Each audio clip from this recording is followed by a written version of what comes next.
Picture this. You're a medieval noble, draped in silk and velvet, sitting in your stone castle while rain hammers the shutters. Your marriage was arranged when you were 12 to someone you'd met exactly twice, both times under the watchful eye of your parents and a small army of chaperones. You've now been wed for 8 years, produced the requisite heirs, and maintained the political alliance that keeps your lands safe and your coffers full. But tonight, as you stare at the tapestries depicting saints and biblical scenes, you're thinking about the merchant's daughter you saw at the market last week. Her laugh was like music. Her eyes sparked with intelligence, and when she smiled at you, something stirred that hasn't moved in years. Welcome to the delicate, dangerous, and surprisingly sophisticated world of medieval adultery. Because yes, nobles cheated on their spouses constantly. They just had to be extraordinarily careful about it. Marriage in the medieval period, especially among the nobility, wasn't about love. It was about land, alliances, trade routes, and bloodlines. A marriage was a contract between families, a merger more than a romance. Love, if it happened at all, was considered a pleasant bonus rather than the point. Most noble marriages were arranged in childhood, formalized in adolescence, and consummated as soon as biologically possible. The bride and groom often knew each other about as well as they knew the horses in their stables. But humans, being humans, still craved connection, passion, and emotional intimacy. So they found it elsewhere. The difference was that in medieval society, adultery wasn't just morally wrong, it was politically catastrophic. A noble's reputation was their currency. Their honor determined their alliances.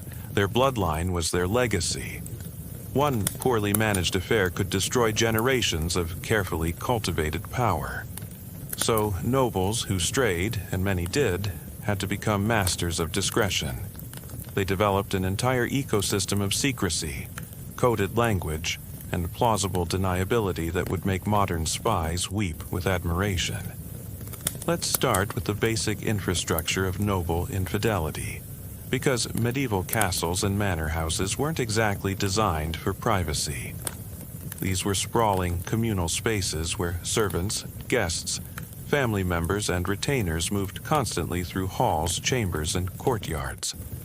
Privacy was rare, surveillance was constant, and gossip spread faster than plague. A smart noble looking to stray had to think like a general planning a campaign.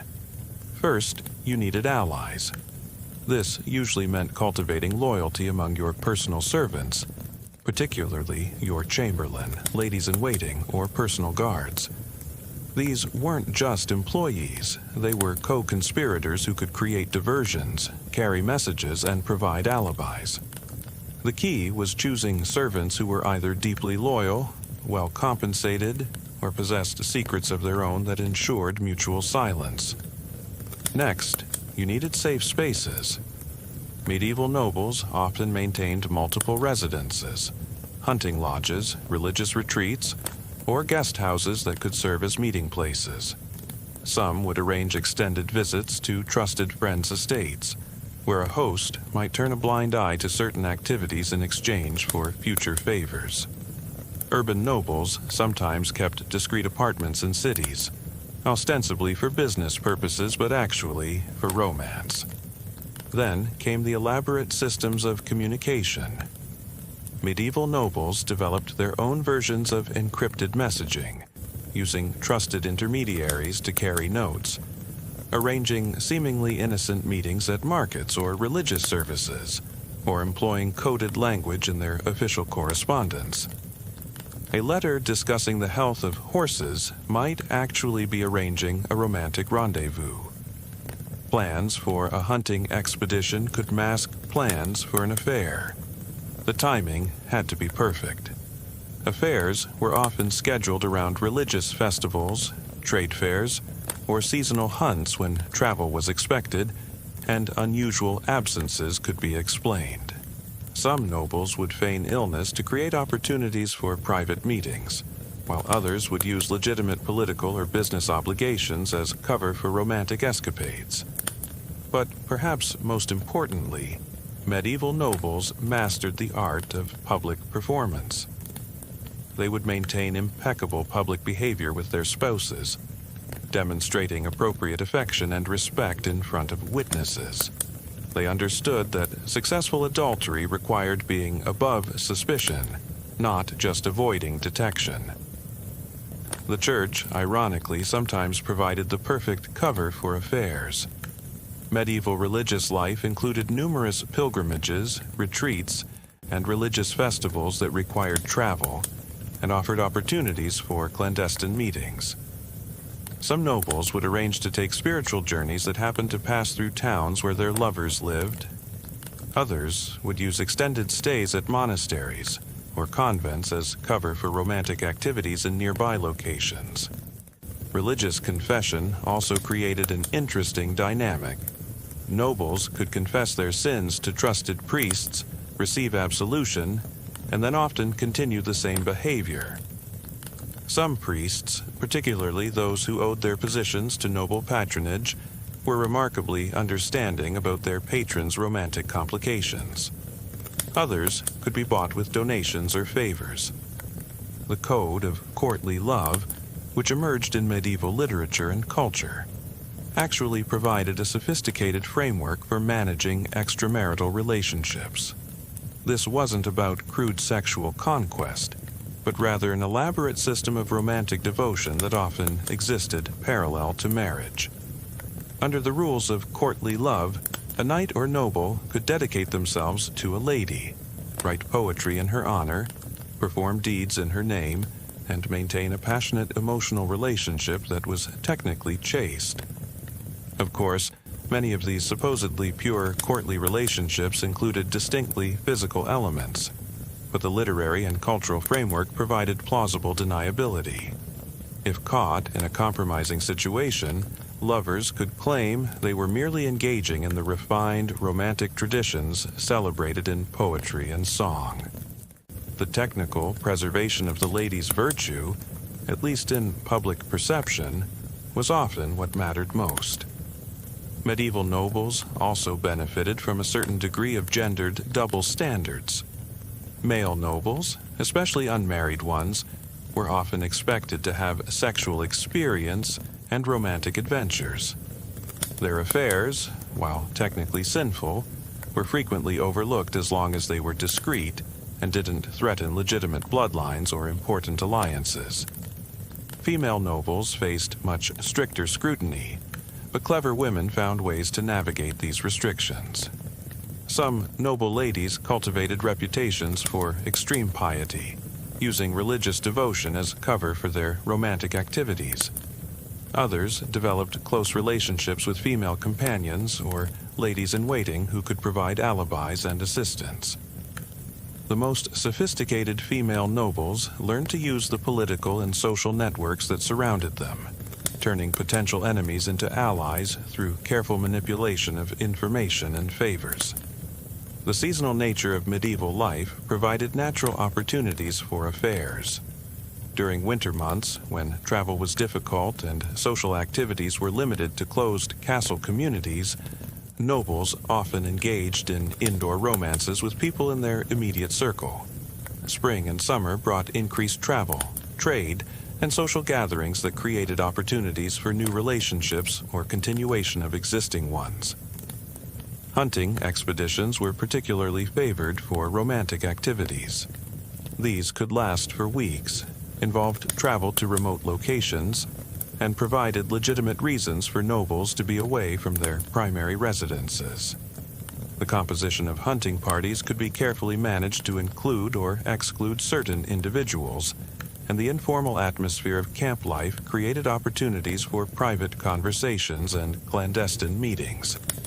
Medieval tournaments and festivals were another prime opportunity for romantic intrigue. These events brought together nobles from across regions, created carnival-like atmospheres where normal social rules were somewhat relaxed, and provided numerous private spaces for secret meetings. The tradition of knights competing for ladies' favors provided perfect cover for romantic communications. But the real masters of medieval adultery understood that successful cheating wasn't just about avoiding discovery, it was about managing information. Knowledge was power in medieval society, and information about noble indiscretions was valuable currency. Smart nobles learned to control narratives, spread counter-rumors, and sometimes even use their own affairs as diplomatic tools. Some nobles would arrange for information about their romantic activities to be carefully leaked to serve political purposes. News of an affair with a foreign noble's daughter might signal diplomatic intentions. Rumors of romantic interest in a particular lady could be used to pressure her family in business negotiations. The key was ensuring that the information served your purposes rather than destroying you. Medieval nobles also developed sophisticated methods for maintaining multiple relationships simultaneously. This wasn't just about managing time and logistics, but about emotional compartmentalization and social engineering. Successful noble philanderers became expert at reading people, understanding motivations, and providing different lovers with different aspects of their personality and attention. Some maintained what we might now call emotional affairs with intellectual companions, while pursuing physical relationships with others. Some divided their romantic attention geographically, maintaining lovers in different regions who were unlikely to ever meet or compare notes. Others used social hierarchies to their advantage, pursuing relationships with people who occupied different social levels and therefore moved in different circles. The economics of medieval adultery were complex and significant. Maintaining affairs required resources, not just for gifts and travel expenses, but for buying silence and loyalty. Successful noble philanderers often became experts at resource management, finding creative ways to fund their romantic activities without creating suspicious financial trails. Some used legitimate business activities as cover for funding affairs. Trade investments, land purchases, or charitable donations could serve dual purposes, providing both plausible explanations for expenditures and resources for romantic pursuits. Others developed networks of mutual favors and obligations that allowed them to access resources without direct monetary transactions. The gift-giving culture of medieval nobility provided perfect cover for romantic expressions. Expensive presents to lovers could be disguised as diplomatic gifts, religious donations, or business investments. Jewelry, fine clothing, horses, or books could all serve as romantic tokens while maintaining public legitimacy as appropriate noble generosity. Medieval nobles also had to master the art of emotional management, not just for themselves, but for their lovers. Extramarital relationships in a society where divorce was nearly impossible and discovery could be catastrophic created intense psychological pressures. Successful noble adulterers learned to provide emotional support and reassurance while maintaining realistic expectations about the limitations of their relationships. Many nobles developed philosophical approaches to adultery that helped them justify their behavior both to themselves and to their lovers. Some embraced concepts from classical literature about the ennobling nature of love, regardless of marital status. Others developed religious interpretations that distinguished between the body and the soul, arguing that physical marriage was a worldly arrangement that didn't necessarily govern spiritual or emotional connections. The most sophisticated noble adulterers understood that successful affairs required not just passion and opportunity, but genuine emotional intelligence. They learned to read the moods and needs of their lovers, to provide appropriate levels of attention and withdrawal, and to navigate the complex emotional dynamics created by competing loyalties and obligations. Medieval court culture, with its emphasis on poetry, music, and artistic expression, provided numerous opportunities for romantic communication that appeared entirely innocent to outside observers.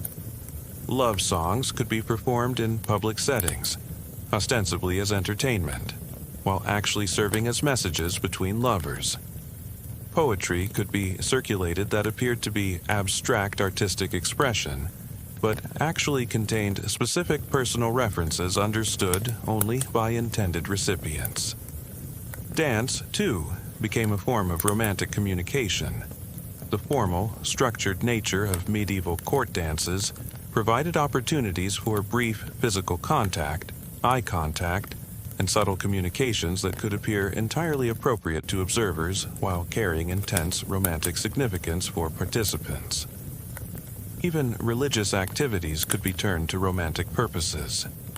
Shared participation in religious services, charitable activities, or pilgrimages could provide legitimate reasons for nobles to spend time together while also creating spiritual bonds that enhanced their romantic connections. The architecture of medieval residences, while challenging for privacy, could also be exploited by clever lovers. Hidden passages, private chapels, garden alcoves, and tower chambers could all serve as meeting places for those who knew how to access them discreetly. Some nobles had sections of their residences specifically designed or modified to facilitate private activities. The most successful noble adulterers also understood the importance of managing their reputations for other positive qualities. By excelling in areas like military prowess, political acumen, artistic patronage, or religious devotion, they could build reputations that made others reluctant to believe or spread rumors about their romantic activities. Social capital in other areas could provide protection for romantic indiscretions. Medieval nobles often formed informal networks of mutual protection around romantic activities. Groups of friends who all engaged in extramarital relationships could provide cover for each other, create alibis, and share information about risks and opportunities. These networks required careful management and absolute trust, but they could provide significant protection for their members. The legal system of medieval Europe, while officially harsh on adultery, was often more flexible in practice, especially for nobles. Church courts, which handled most marriage-related issues, were frequently influenced by political considerations and financial contributions. Secular courts were often reluctant to pursue charges against powerful nobles without overwhelming evidence and political motivation. Smart nobles understood how to navigate these legal realities, building relationships with church officials and secular authorities that could provide protection if their affairs were discovered. Regular donations to religious institutions, political favors, and social connections could all serve as insurance against legal consequences. The international nature of medieval noble society also provided opportunities for affairs that were geographically and politically insulated from consequences. Relationships with foreign nobles during diplomatic missions, trade expeditions, or military campaigns could provide romantic satisfaction while minimizing risks to domestic reputation and political standing. Some nobles specialized in relationships with individuals who were geographically distant, maintaining long-term romantic correspondences and arranging periodic meetings during travels. These relationships could provide deep emotional satisfaction while being practically invisible to most observers in the noble's home territory. The cultural emphasis on honor and reputation in medieval society created interesting dynamics around adultery. While discovery could be catastrophic, the very emphasis on honor meant that accusations without proof were themselves dishonorable.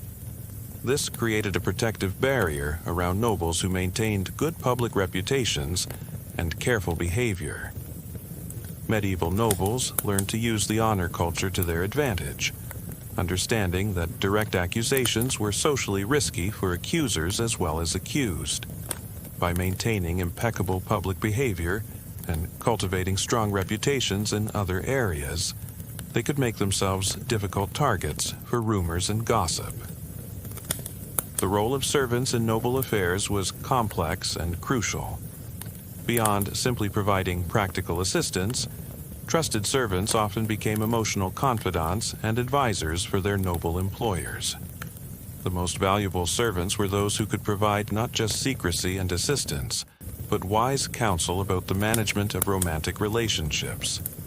Some nobles developed relationships with servants that lasted for decades, creating bonds of mutual loyalty and shared secrets that provided stability and security for their romantic activities.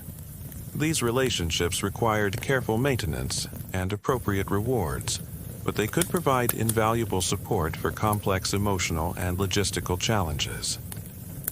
The seasonal rhythms of medieval agriculture and society created natural patterns for romantic relationships. Spring and summer brought increased travel and social activity that facilitated new relationships and meetings with existing lovers. Fall harvests created busy periods when extra attention to estate management provided cover for various activities. Winters enforced intimacy within castle communities created opportunities for relationships with immediate social circles. Understanding and working with these natural rhythms was crucial for successful noble affairs. Planning romantic activities around seasonal expectations and obligations helped ensure that absences and activities appeared natural rather than suspicious. Medieval marriage contracts and inheritance laws created specific vulnerabilities around adultery, particularly for female nobles. Pregnancy resulting from extramarital relationships could threaten inheritance lines and political alliances in ways that had consequences far beyond the individuals involved. This meant that female nobles engaging in affairs had to be particularly careful about contraception and timing.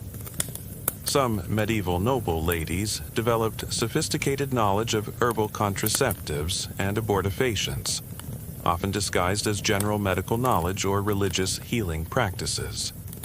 Others carefully timed their affairs around their menstrual cycles or pregnancy schedules to minimize risks of unwanted pregnancies. The role of children in noble marriages created both opportunities and constraints for affairs. On one hand, successful production of legitimate heirs could reduce pressure on a marriage and provide more freedom for extramarital activities. On the other hand, the presence of children created additional surveillance and reduced opportunities for private activities. Some nobles found that their relationships with their children's tutors, governesses, or other household staff provided opportunities for romantic relationships that appeared entirely appropriate to outside observers.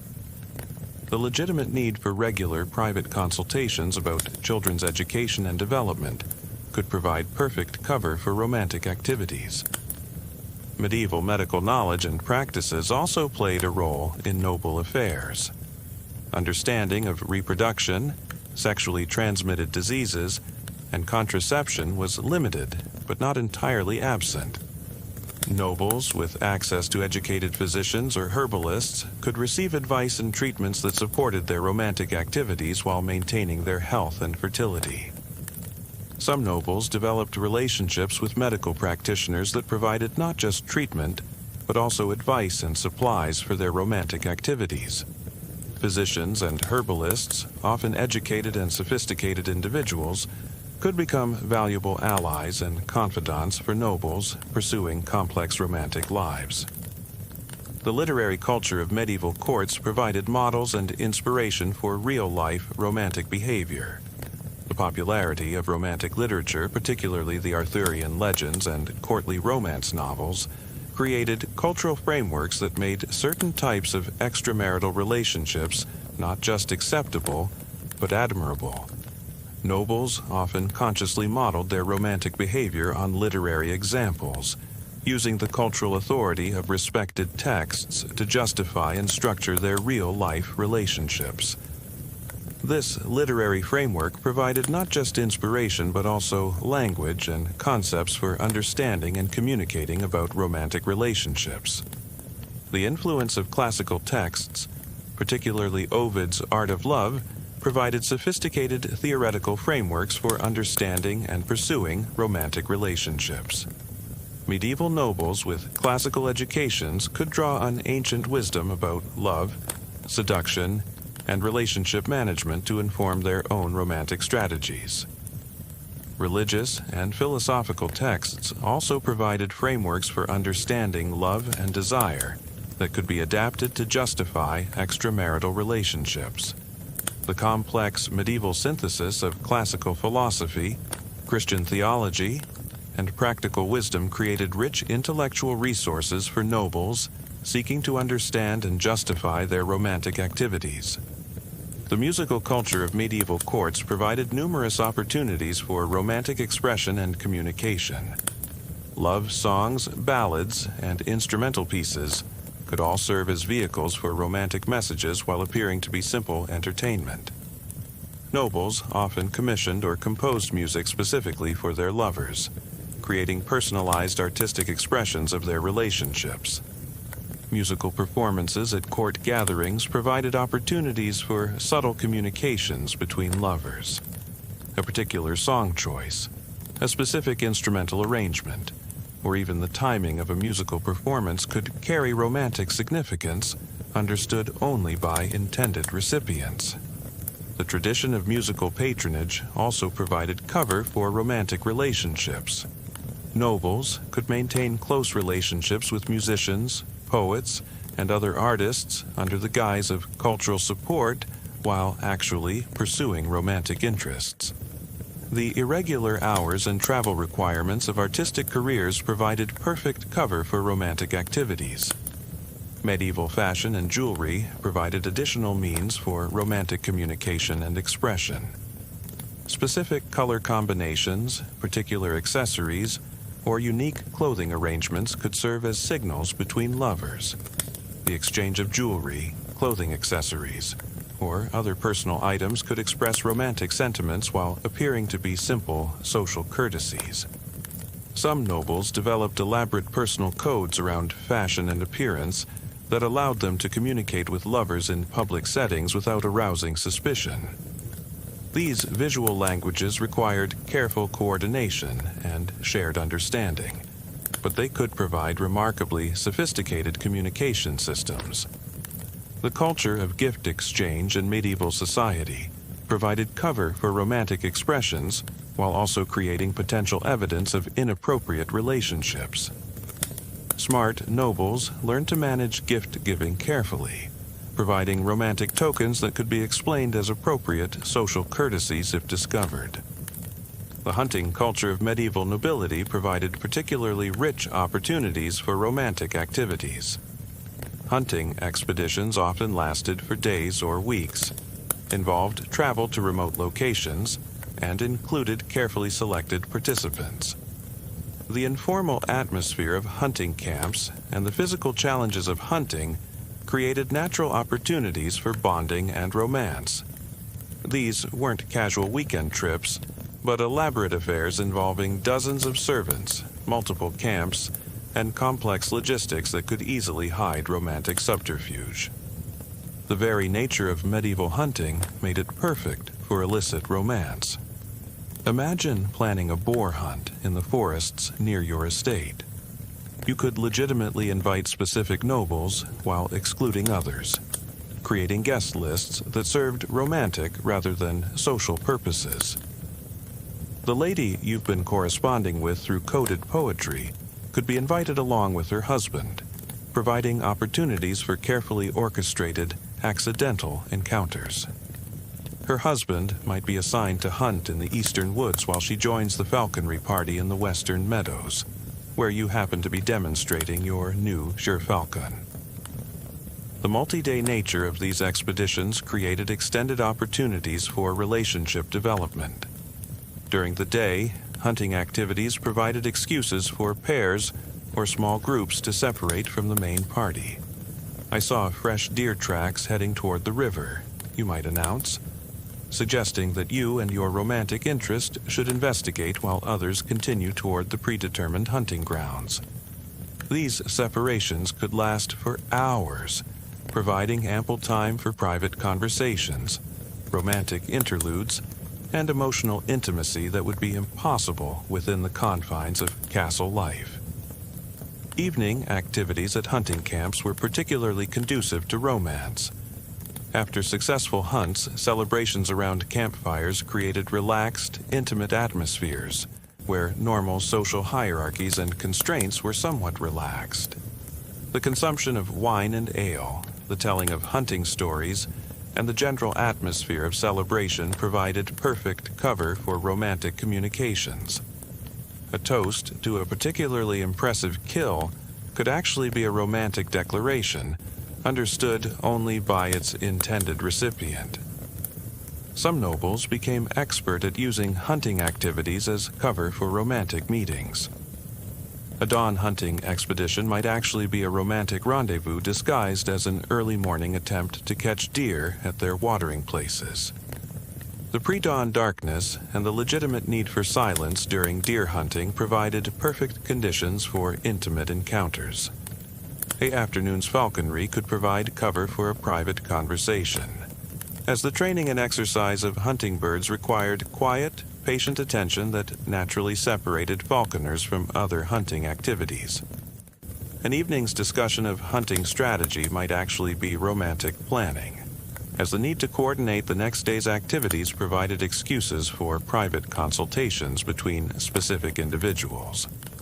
The tradition of hunting gifts and trophies also provided opportunities for romantic expression that appeared entirely appropriate to outside observers.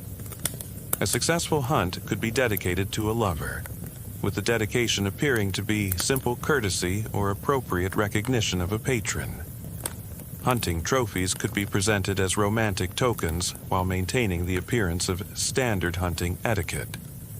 A particularly impressive set of antlers, a beautiful hawk feather, or an ornate hunting horn could carry deep romantic significance while appearing to be routine exchanges of hunting memorabilia. Hunting equipment could be exchanged as expressions of romantic interest, with the gift of a fine hunting knife, an embroidered quiver, or a specially trained hunting hound serving as both practical tools and romantic tokens. The seasonal nature of hunting also provided natural rhythms for romantic relationships. Spring hunts for small game and birds provided opportunities for intimate, small group activities during the season of romantic awakening. Summer hunts for deer and larger game involved larger groups and more elaborate camps, creating opportunities for complex social interactions and relationship management.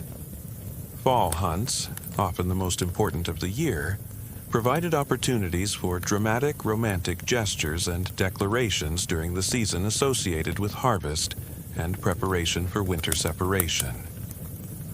Winter hunts, when they occurred, were often desperate affairs focused on survival and food acquisition, but they could also provide opportunities for sharing danger and hardship that deepened romantic bonds.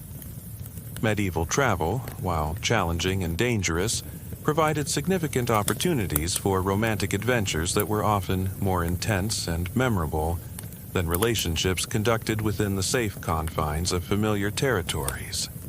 The legitimate need for nobles to travel for political, economic, and social reasons created natural cover for romantic activities, but the dangers and uncertainties of medieval travel also intensified emotional connections and created bonds that might not have formed under normal circumstances. Consider the complexity of organizing a trade expedition in medieval Europe. Such journeys could take months, involved substantial financial investment, and required careful coordination with merchants, guides, and security personnel across multiple territories. The planning process alone provided numerous opportunities for romantic coordination. A noble organizing a trade mission to Flanders might legitimately need to consult with other nobles who had trading interests or experience in the region. These consultations could easily serve dual purposes, providing business advice while also allowing romantic partners to coordinate their travel plans. The routes chosen for trade expeditions could be influenced by romantic as well as commercial considerations. A slightly longer route that passed through a particular city or region might be justified by claims of better trading opportunities, safer roads, or more reliable lodging, while actually being chosen because it provided opportunities to meet with romantic interests. The medieval network of trading routes was complex enough that multiple legitimate options usually existed for any destination, allowing romantic considerations to influence route selection without arousing suspicion. Travel accommodations provided numerous opportunities for romantic encounters that would have been impossible within the structured environments of noble households.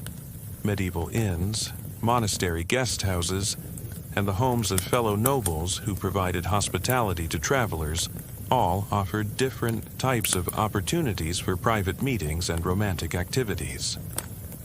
The temporary, transitional nature of travel accommodations meant that unusual behavior was less likely to be noticed or remembered. And the social mixing that occurred during travel created opportunities for meetings between people who would never encounter each other under normal circumstances. Some nobles became expert at combining romantic and practical objectives in their travels with remarkable sophistication. A trade expedition might include stops specifically chosen to facilitate romantic meetings, with the business justification being secondary but legitimate. A diplomatic mission might be timed to coincide with opportunities to see particular lovers, with the romantic schedule actually driving the diplomatic timeline rather than the reverse.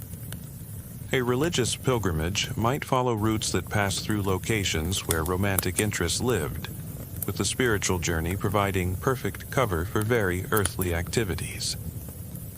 The international nature of medieval noble society meant that travel often involved crossing political and cultural boundaries, creating opportunities for romantic relationships that were geographically and politically insulated from domestic consequences. A French noble conducting business in England might pursue romantic relationships that were completely unknown to associates in France. An English noble on diplomatic mission to the Holy Roman Empire might engage in romantic activities that were invisible to the political networks that monitored their behavior at home.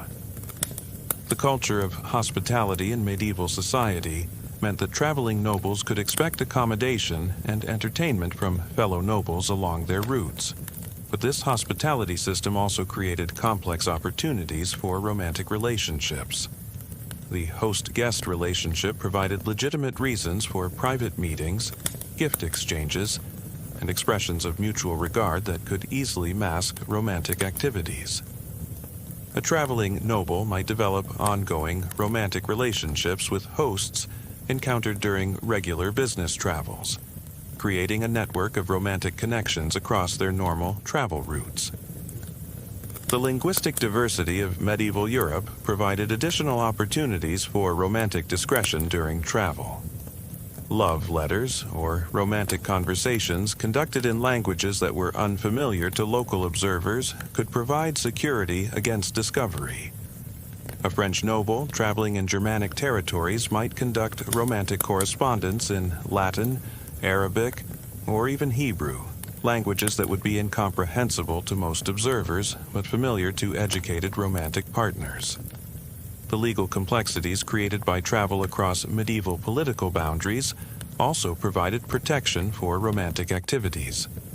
Behavior that might be legally problematic in one jurisdiction might be perfectly acceptable in another, allowing traveling nobles to pursue relationships that would be impossible in their home territories. The practical difficulties of legal cooperation between medieval political entities meant that legal consequences for romantic behavior were often limited to the jurisdictions where they occurred. Travel also created legitimate needs for extended absences that could be used to cover romantic activities. A noble who announced plans for a 6-month trading expedition could actually spend significant portions of that time pursuing romantic relationships while maintaining the appearance of dedicated attention to business affairs. The uncertainties and delays inherent in medieval travel meant that extended absences were expected and rarely questioned. The role of letters and written communication in medieval noble society provided both extraordinary opportunities and terrifying risks for romantic relationships. Love letters could express deep emotions and maintain relationships across vast distances, but they also created permanent evidence that could be politically and personally catastrophic if discovered by the wrong people. The very act of writing a love letter in medieval society was both an expression of deep trust and a political gamble that could destroy lives, families, and alliances. Medieval nobles who engaged in romantic correspondence had to become masters of linguistic subtlety and coded communication. A letter that appeared to discuss agricultural matters might actually be planning a romantic meeting. The harvest in the southern fields proceeds well, and I believe the grain will be ready for gathering by the feast of Saint Michael could actually mean our relationship is developing beautifully, and I believe we should plan to meet at our usual location around the end of September. This type of coded language required extensive coordination between lovers and careful attention to detail that could maintain meaning while providing plausible deniability. The physical aspects of letter writing and delivery created additional layers of complexity and risk. Medieval writing materials were expensive and distinctive, making it difficult to hide the fact that extensive correspondence was taking place. Parchment, ink, and sealing wax all represented significant expenses that could create financial trails pointing toward romantic activities.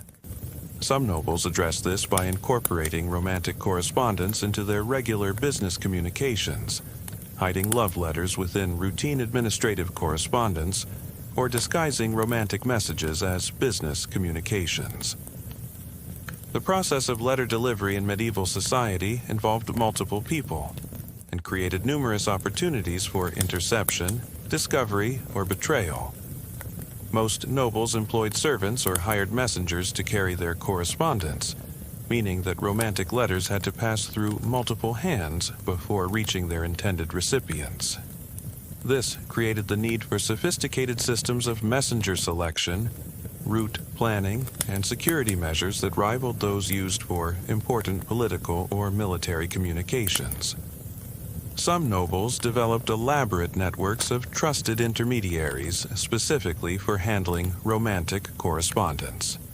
These networks might include personal servants, friendly clergy, sympathetic merchants, or allied nobles who were willing to serve as intermediaries in exchange for similar services or other favors. The most sophisticated romantic correspondence created redundant systems with multiple backup methods for ensuring that important messages reached their destinations, even if primary delivery methods failed. The development of personal codes and ciphers allowed some nobles to communicate romantic sentiments in writing, while maintaining complete security against discovery. These systems ranged from simple letter substitution codes to complex symbolic systems that required special knowledge to interpret. Some lovers developed elaborate private languages that combined elements of Latin, vernacular languages, and invented symbols to create communication systems that would be incomprehensible to anyone who discovered their letters. The timing of letter delivery also became crucial for maintaining romantic relationships while avoiding discovery. Letters had to be delivered when recipients would be available to receive them privately, when household activities would not interfere with secret communications, and when the presence of messengers would not arouse suspicion. Some nobles arranged for letters to be delivered during specific events or activities that would provide natural explanations for the presence of messengers and the receipt of correspondence. The preservation and destruction of romantic letters created ongoing security challenges that required careful planning and execution. Love letters that were kept could provide wonderful reminders of romantic relationships and serve as treasured personal possessions, but they also represented permanent evidence that could be discovered and used against their writers or recipients. Some lovers developed elaborate systems for preserving the emotional content of letters while destroying the physical evidence, such as copying particularly meaningful passages into encrypted personal journals while burning the original letters. The international nature of noble society meant that romantic correspondence often had to cross political boundaries, creating additional opportunities for interception and discovery. Letters traveling between different kingdoms or territories might be searched by border guards, customs officials, or political agents looking for intelligence or contraband. This created the need for additional layers of security and often required romantic correspondents to use diplomatic or commercial networks to ensure safe delivery of their communications. Religious institutions played complex roles in romantic correspondence networks. Monasteries and convents often served as relay points for letters traveling long distances, and clergy members were frequently trusted with sensitive communications due to their vows of confidentiality and their positions outside normal political hierarchies. However, religious institutions also had strong moral positions against adultery, creating potential conflicts between practical assistance and moral principles that had to be carefully navigated by nobles seeking their help with romantic correspondence. Medieval religious culture, while officially opposed to adultery, actually provided numerous opportunities and justifications for extramarital relationships that were often more sophisticated and theologically complex than modern observers might expect. The intricate theology of love, the tradition of spiritual friendship, and the cultural authority of religious institutions could all be adapted to support romantic activities, creating a paradoxical situation where religious culture both condemned and enabled extramarital relationships. The medieval church's complex teachings about different types of love provided intellectual frameworks that could be used to justify romantic relationships outside of marriage. Medieval theologians distinguished between carnal love, spiritual love, courtly love, and divine love, creating categories that allowed sophisticated nobles to argue that their extramarital relationships belonged to elevated spiritual categories rather than base physical categories. A noble could claim that their relationship with someone other than their spouse represented a form of spiritual communion that transcended the merely physical arrangements of political marriage. The tradition of spiritual friendship, which had ancient roots in Christian monasticism and was particularly developed in medieval religious thought, provided another avenue for justifying intense emotional relationships outside of marriage. The concept of spiritual friendship suggested that deep emotional bonds between individuals could be expressions of divine love that were separate from and potentially superior to the obligations of worldly relationships. This theological framework allowed nobles to pursue intense emotional relationships while maintaining that they were engaging in spiritually meritorious activities rather than sinful adultery. Some nobles developed sophisticated theological justifications for their extramarital relationships that drew on the most advanced religious thinking of their time. They might argue that their marriages were purely worldly arrangements that had no bearing on their spiritual lives, while their extramarital relationships represented authentic spiritual connections that reflected their true religious natures. These arguments often incorporated elements of Platonic philosophy, mystical theology, and courtly love literature to create comprehensive intellectual frameworks for understanding and justifying their romantic activities. The tradition of religious pilgrimage provided perfect cover for romantic travel and meetings that could extend for months and involve extensive networks of fellow travelers, religious institutions, and local communities. Pilgrimages were considered spiritually meritorious activities that justified extended absences and travel to distant locations. But the practical realities of medieval pilgrimage also created numerous opportunities for romantic encounters and relationship development. Consider the complexity of a pilgrimage to Santiago de Compostela, one of the most popular pilgrimage destinations in medieval Europe. Such a journey could take months, involved travel across multiple kingdoms and territories, and brought together people from across European society in shared spiritual endeavors. The physical challenges of pilgrimage travel created opportunities for mutual assistance and emotional bonding that could easily develop into romantic relationships. The spiritual atmosphere of pilgrimage routes and destinations could enhance romantic relationships by providing shared meaningful experiences and creating emotional states that intensified personal connections. The communal nature of pilgrimage travel meant that romantic relationships that developed during pilgrimages often had to be conducted within group settings, creating needs for sophisticated subtlety and communication that actually enhanced their intensity and emotional significance. Secret glances during religious services, brief conversations during rest stops, and carefully orchestrated assistance during difficult portions of the journey could carry enormous romantic weight while appearing entirely appropriate to other pilgrims.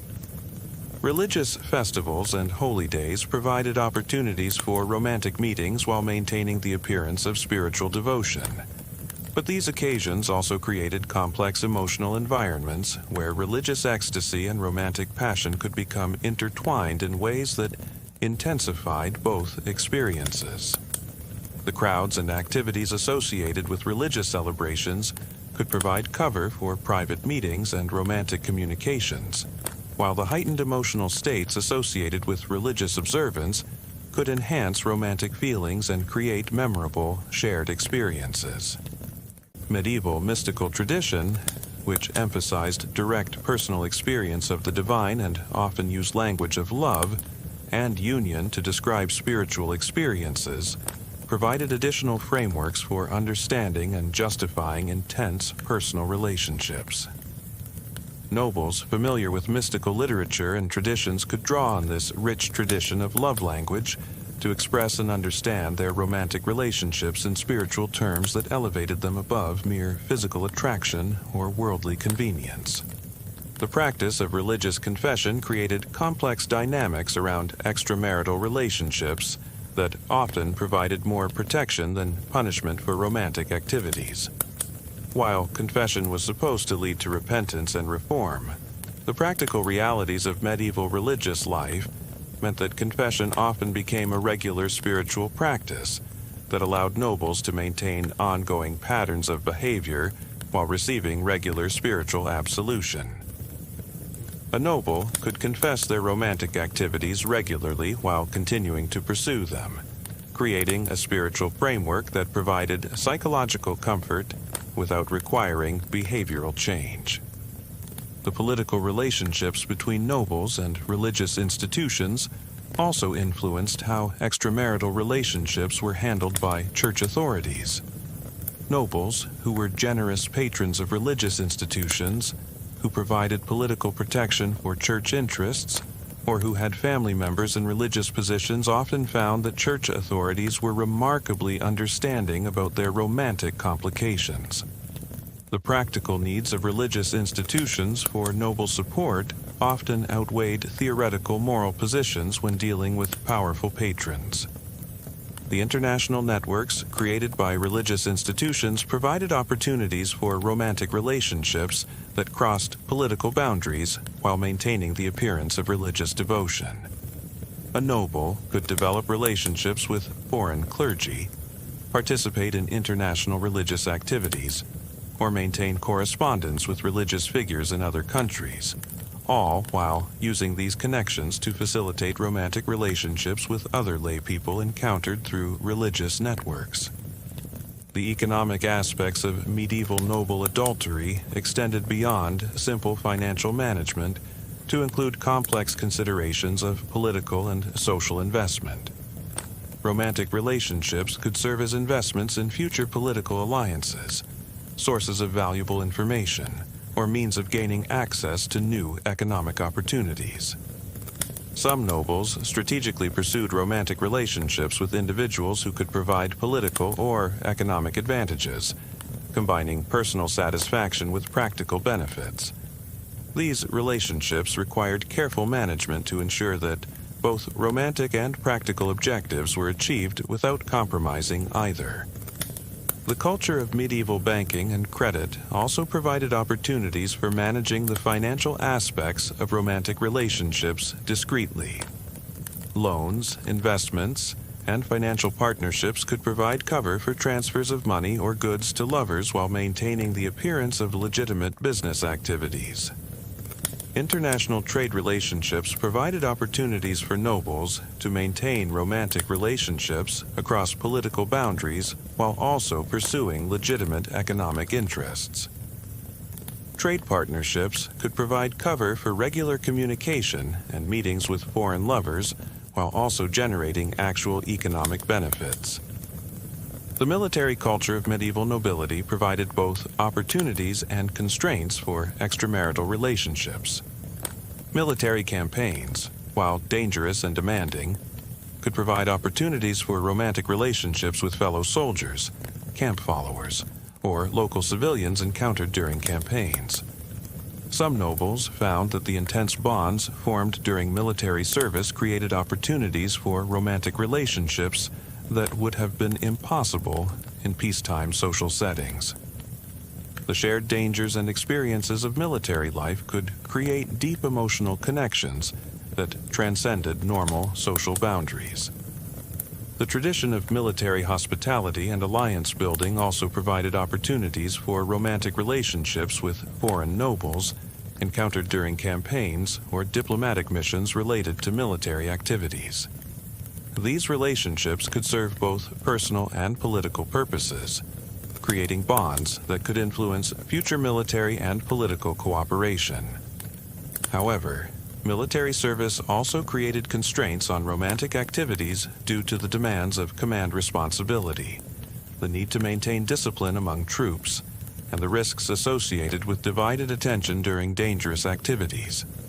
The legal complexities of medieval marriage and inheritance law created specific challenges and opportunities for nobles engaging in extramarital relationships. Understanding these legal frameworks was crucial for avoiding consequences, and sometimes for exploiting legal protections. Some nobles became expert at navigating the differences between secular and church law regarding marriage and adultery, exploiting jurisdictional conflicts and legal ambiguities to protect themselves from consequences. Others learned to use the legal requirements for proof and testimony to make prosecution of adultery cases practically difficult. The tradition of sanctuary and religious protection could sometimes be invoked to protect nobles fleeing consequences of discovered affairs. Church institutions were often reluctant to surrender nobles who claimed religious protection, especially if those nobles had been generous patrons of religious institutions. Marriage annulment procedures, while complex and politically sensitive, sometimes provided ways for nobles to legitimize relationships that had begun as affairs. Understanding the legal grounds for annulment and the political processes involved could sometimes transform illicit relationships into legitimate marriages. The cultural traditions around medieval death and inheritance created both opportunities and urgencies around extramarital relationships. The medieval understanding of the brevity of life and the certainty of death created cultural pressure to pursue emotional and physical satisfaction while opportunities existed. Some nobles were motivated to pursue affairs by the awareness that political or military circumstances might separate them from opportunities for romantic satisfaction indefinitely. Wars, political conflicts, and disease outbreaks could disrupt normal social arrangements without warning. The tradition of deathbed confessions and final spiritual preparation also created opportunities for nobles to acknowledge and seek forgiveness for extramarital relationships, while also ensuring that information about these relationships was properly managed to protect families and political interests. Medieval inheritance laws also meant that extramarital relationships could have consequences that extended far beyond the immediate participants, affecting the inheritance rights and political standing of children and descendants for generations. As medieval society evolved and eventually transitioned into the Renaissance and early modern periods, The systems and strategies developed by medieval nobles for managing extramarital relationships provided foundations for more sophisticated and elaborate courtly culture around love and romance that would influence European civilization for centuries. The practical techniques, cultural frameworks, and social innovations created by medieval nobles pursuing extramarital relationships became building blocks for some of the most distinctive and influential aspects of European high culture. The literary traditions that emerged from medieval courtly love culture influenced European concepts of romance and sexuality for centuries, creating cultural frameworks that legitimized certain types of extramarital relationships while maintaining the political and social importance of marriage alliances.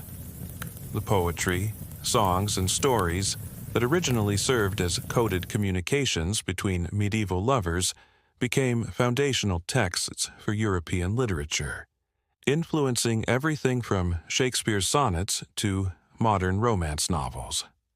The sophisticated language and conceptual frameworks developed for discussing love, desire, and romantic relationships within the constraints of medieval society provided vocabulary and ideas that continued to shape how Europeans understood and expressed romantic feelings for centuries. The practical techniques developed by medieval nobles for maintaining discreet romantic relationships provided models that were adapted and refined by later generations of aristocrats, creating increasingly sophisticated systems for managing the tension between personal desire and political necessity. The Renaissance courts of Italy, France, and England built directly on medieval innovations in romantic communication, relationship management, and social coordination, creating elaborate courtly systems that turned romantic intrigue into high art forms. The philosophical and theological frameworks developed to justify and understand extramarital love relationships contributed to broader cultural developments in the year 2380. European thought about the nature of love, desire, marriage, and human relationships that influenced art, literature, philosophy, and social development for centuries. Medieval innovations in understanding the relationship between spiritual and physical love, individual desire and social obligation, and personal fulfillment and political responsibility became foundational elements in European cultural development that extended far beyond romantic relationships into questions of individual rights, personal autonomy, and social responsibility.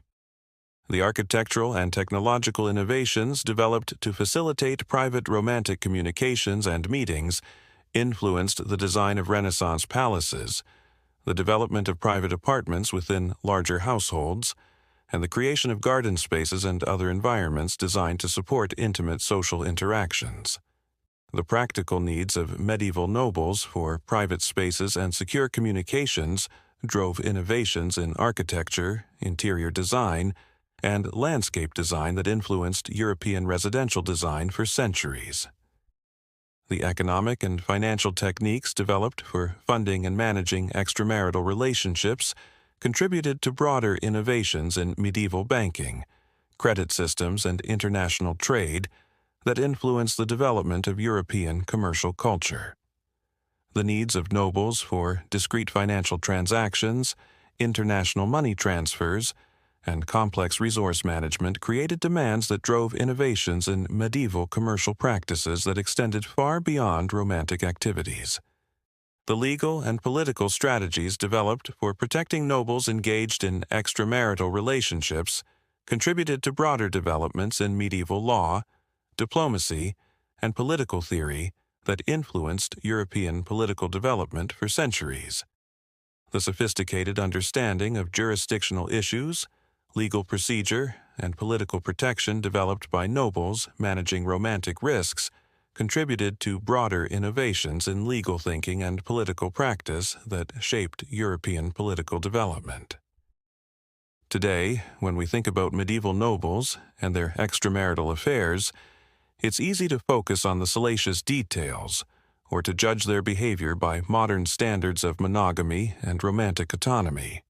But what emerges from a careful examination of how medieval nobles managed their romantic lives is a picture of remarkable sophistication, creativity, and psychological insight that reveals fundamental aspects of human nature and social organization that remain relevant to contemporary life. These weren't simply crude affairs or casual infidelities conducted by people with too much power and too little moral restraint. They were complex human relationships that had to be carefully managed within systems of political, social, religious, and economic constraints that were far more restrictive than anything most modern people experience. The nobles, who successfully maintained extramarital relationships, had to be skilled psychologists capable of understanding and managing complex human emotions, capable strategists able to plan and execute elaborate long-term projects, diplomatic communicators able to convey complex information through subtle means, and often genuine artists in their approach to human relationships and creative expression. The systems they developed for managing romantic relationships required not just passion and opportunity, but genuine emotional intelligence, sophisticated understanding of human motivation, careful attention to detail, and often considerable personal courage. Many of the techniques they developed for managing complex human relationships, coordinating logistics across multiple domains, maintaining discretion while pursuing meaningful connections, and balancing competing obligations would be recognizable to modern diplomats, business leaders, politicians, and anyone else who has to manage complex human relationships within restrictive institutional frameworks. Perhaps most remarkably, medieval nobles pursuing extramarital relationships had to develop these sophisticated systems without the benefit of modern communication technology, transportation systems, legal protections for privacy, or cultural frameworks that recognized individual autonomy and personal fulfillment as legitimate values. Everything had to be accomplished through personal relationships, careful planning, and skillful management of information and resources within social systems that were explicitly designed to prevent exactly the types of activities they were pursuing. The legacy of medieval noble adultery extends far beyond the immediate participants in these relationships and far beyond the specific historical period in which they occurred. The cultural frameworks, literary traditions, artistic expressions, and social innovations that emerged from the need to manage complex romantic relationships within restrictive social systems influenced the development of European culture, art, literature, and social traditions for centuries, and continue to influence contemporary understanding of love, relationships, and personal autonomy. Understanding how medieval nobles approached extramarital relationships provides insight not just into medieval society, but into fundamental human needs for emotional connection, creative expression, and personal autonomy that persist across historical periods and cultural systems. Their solutions to these challenges were often elegant, innovative, and remarkably sophisticated, demonstrating human creativity and resilience in the face of restrictive social circumstances that continue to inspire and inform contemporary approaches to similar challenges.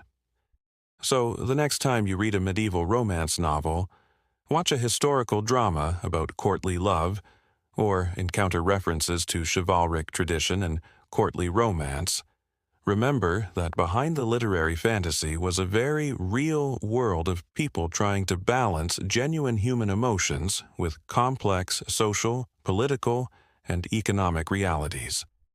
They developed solutions that were often as beautiful and sophisticated as they were necessary and practical, creating cultural innovations that continue to influence how we understand love, relationships, creativity, and human autonomy. Because in the end, medieval nobles who cheated on their spouses weren't just engaging in adultery or pursuing personal gratification at the expense of social responsibility.